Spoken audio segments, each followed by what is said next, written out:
Assalamualaikum warahmatullahi wabarakatuh. Halo, saya Dwi Nitasari, guru IPA dari SMP Negeri 3 Kedung, Kabupaten Jepara, Jawa Tengah. Kali ini, saya mewakili Jepara dalam lomba video praktik pembelajaran mendalam PGRI Jawa Tengah tahun 2025. Dalam proses pembelajaran mendalam, setiap siswa harus mengalami pengalaman belajar memahami, mengaplikasi, dan merefleksi dengan menggunakan prinsip berkesadaran, bermakna, dan menggembirakan.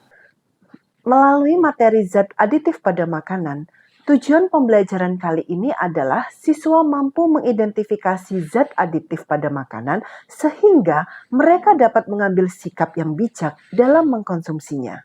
8 profil lulusan yang saya kuatkan adalah kolaborasi, bernalar kritis, komunikasi, dan kesehatan.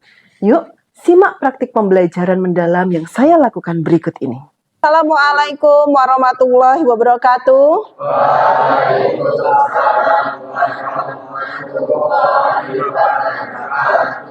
Sebelum kita mulai pelajaran, mari kita sama-sama berdoa.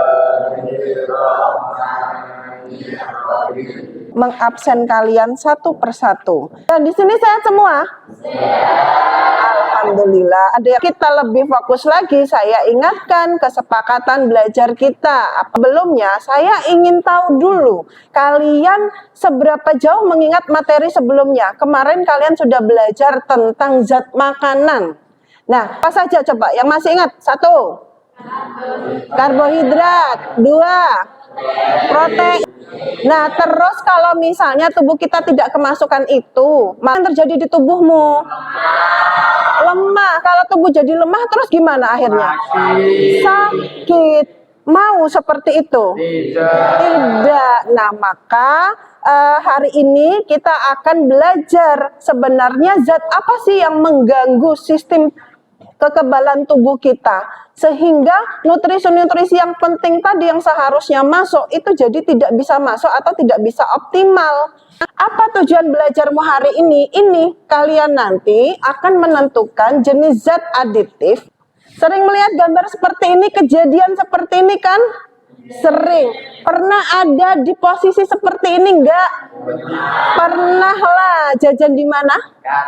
Kantin. Kok tahu nggak sehat masih dimakan, masih jajan? Dijual dengan aplikasian Ibu. Oh, kasihan karena dijual. Terus? Karena apa lagi alasannya? Karena enak.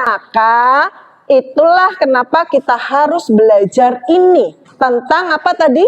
Zat adiktif. Kenapa? Supaya kalian tahu, ya kan?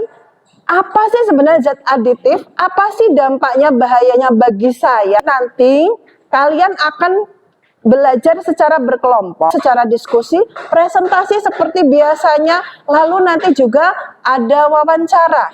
Dan nanti yang terakhir kalian diminta untuk membuat sebuah proyek. Selama proses pembelajaran itu pastinya nanti akan dinilai. Siap kalian belajar hari ini? Siap. Di tahap memahami, siswa yang sudah berkelompok diminta untuk mencari informasi terkait zat aditif dari berbagai sumber.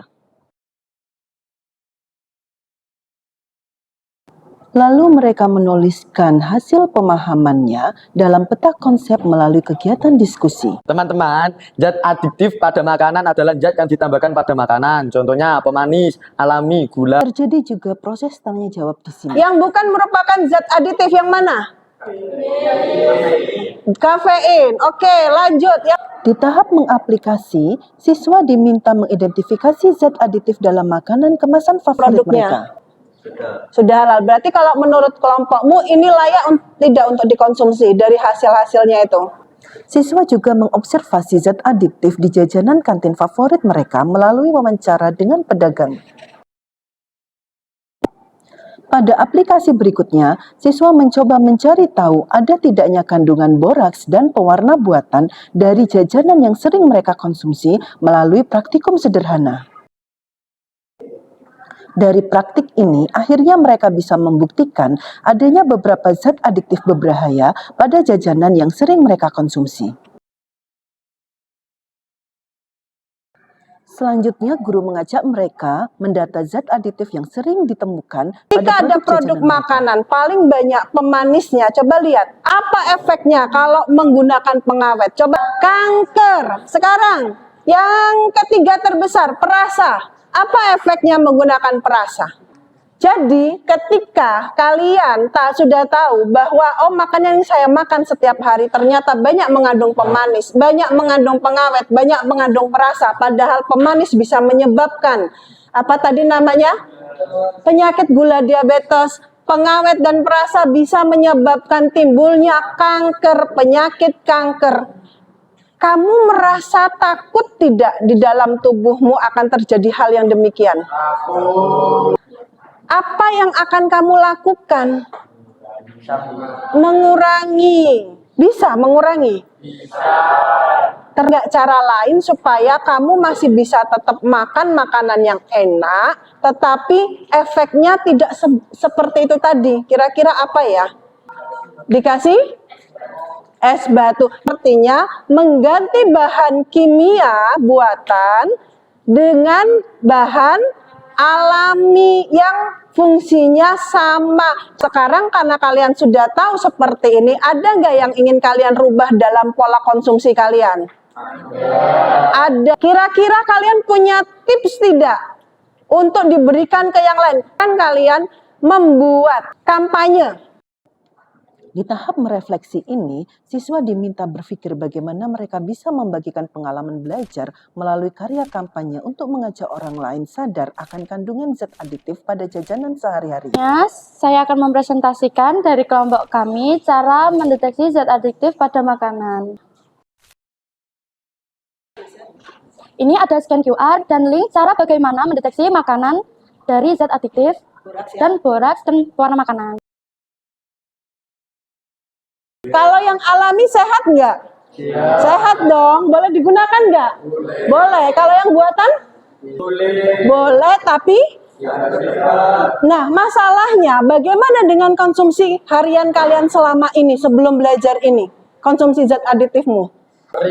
Sering. Kalau sering setelah kalian belajar ini, terus apa yang kalian dapatkan di dalam benak kalian setelah kalian belajar? Mengurangi. Kenapa Fahri kok mengurangi? Takut. Takut kenapa? Takut dia. Refleksinya apa? Saya sekarang tahu bahwa zat adiktif ada yang alami dan ada yang buatan. Sayangnya, produk makanan lebih banyak menggunakan yang buatan dan biasa menimbulkan efek negatif bagi kesehatan. Jadi, mulai sekarang saya harus lebih waspada dan bijak memilih makanan favorit saya. Kita buat kesimpulan bersama-sama. Yang Fahri, kamu sudah belajar apa hari ini yang baru, yang tadinya kamu belum tahu terus sekarang jadi tahu? Tentang apa? Tentang campuran zat kimia. Di sesi ini, guru juga merefleksi ketercapaian pembelajaran siswa melalui permainan. Pertanyaan ketiga, kan apa yang bisa kamu lakukan sebagai seorang pelajar untuk bisa bijaksana dalam mengkonsumsi zat aditif di makanan. Terima kasih. Wassalamualaikum warahmatullahi wabarakatuh. Demikian praktik baik pembelajaran mendalam yang sudah saya lakukan. Semoga bermanfaat. Salam.